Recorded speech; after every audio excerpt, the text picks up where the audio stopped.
1 липня 1972 року вийшов другий студійний альбом шотландського гурту Nazareth під назвою Exercises.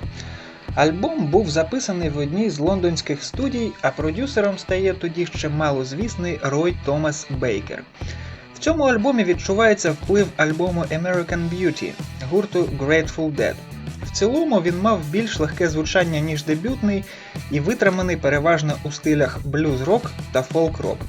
Однак зміна стилістики себе не виправдала. Альбом провалився, як і його попередник.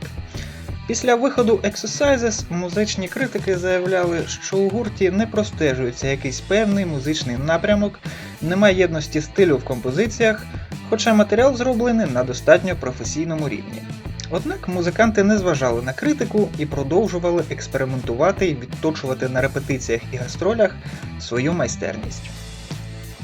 Отже, що собою являє Nazareth?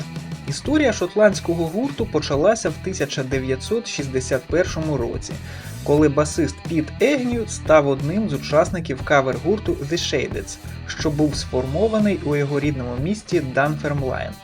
На початку 1964 року до квінтету приєднався ударник Деріл Світ, а рік по тому у складі з'явився вокаліст Ден Маккаферті, надзвичайний, потужний, пронизливий і хриплий голос якого від самого початку звертав на себе увагу.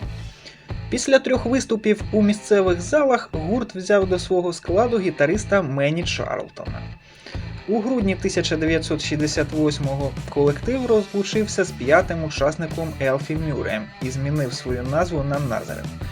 Гурт чинив багато галасу, вкрай яскраво вдягався для свого консервативного містечка і у підсумку був помічений мільйонером Білом Фегелі, який став фінансувати Nazareth і допоміг з випуском першого одноіменного альбому. Завдяки дружбі з Deep Purple команді пощастило співпрацювати з їхнім басистом Роджером Гловером у якості продюсера. І вже у травні 1973 року виходить 3-й студійник Razamanez, до якого, до речі, увійшла пісня Woke Up This Morning з альбому Exercises, тільки у більш важкій версії. Після цього Naze здобувають комерційний успіх, а справжню популярність приносить їм альбом Loud and Proud. Команда обирає основним стилем хард-рок. Загалом, 73-й рік став відправною точкою для групи.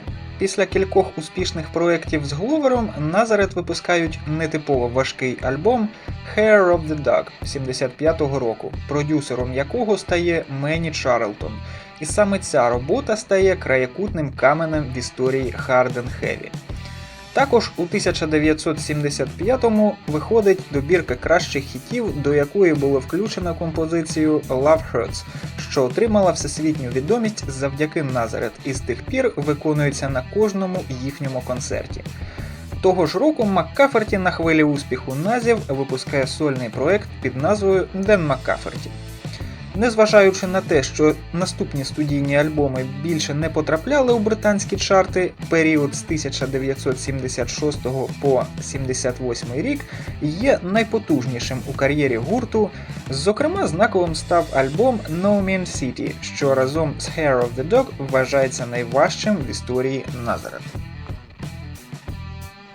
Після цього гурт плідно працював і випустив низку чудових альбомів, які завжди вирізнялися артистизмом, мелодійністю і справжнім рок-н-рольним драйвом. Це перетворилося на безкінечний творчий процес від початку кар'єри до наших часів. Серед усього слід відзначити класний альбом The Full Circle, після якого послідував концерт Next і більш комерційний To Excess.